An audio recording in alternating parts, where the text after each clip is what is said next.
This is Catholic Daily Reflections for the fifth Sunday of Easter, Year C. Today's reflection is entitled, Eternal Glory.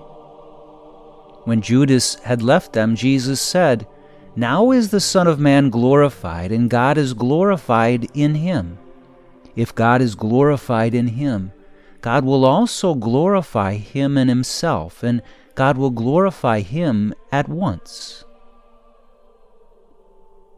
If the life we live here and now is all we will ever have, then it makes sense to believe that death is our worst enemy.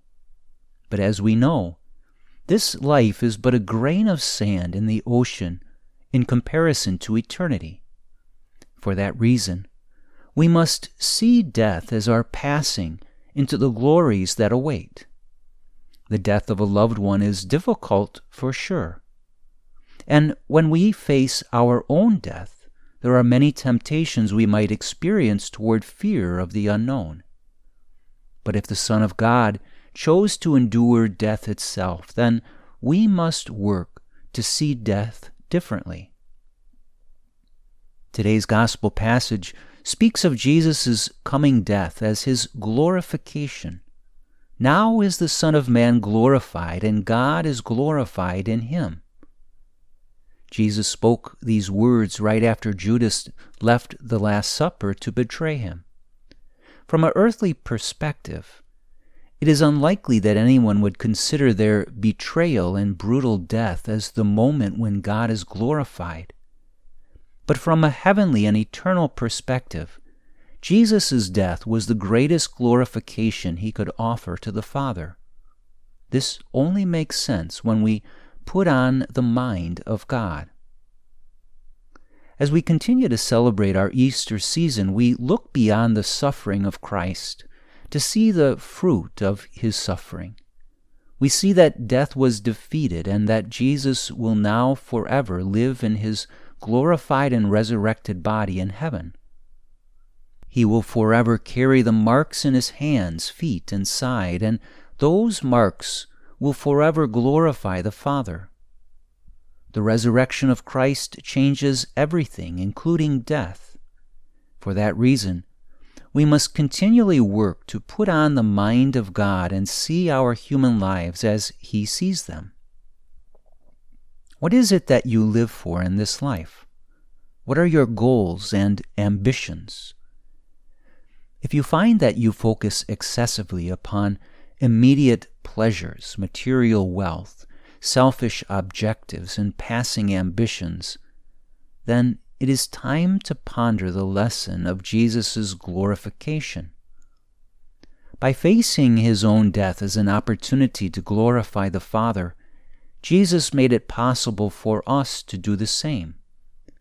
And though there will always be a healthy sorrow associated with the passing of a loved one, the hope of heaven and eternal glory must become the lens through which we see all things in this life. When you look at your life, it is essential to see the cross that God has given to you. This is because your cross is the gateway to this eternal glory. Each person's cross will be different. A cross is not simply our suffering. It's our call to live sacrificially. This is love. It's the calling we are given to lay our lives down for others, to serve others, to forgive every wrong, to love every sinner, to show mercy and compassion toward those in need, and to do all this in response to God's perfect will. The crosses in our lives are opportunities for love in its purest form. This is how Jesus saw his cross, and this is how we must see ours. Reflect today upon death, but try to look at it as a calling to give of yourself sacrificially out of love. The best way to prepare yourself for a glorious death is to live in the love of God here and now. To the extent that you can do that, God will be glorified as you share in the glory given to Christ. Let us pray.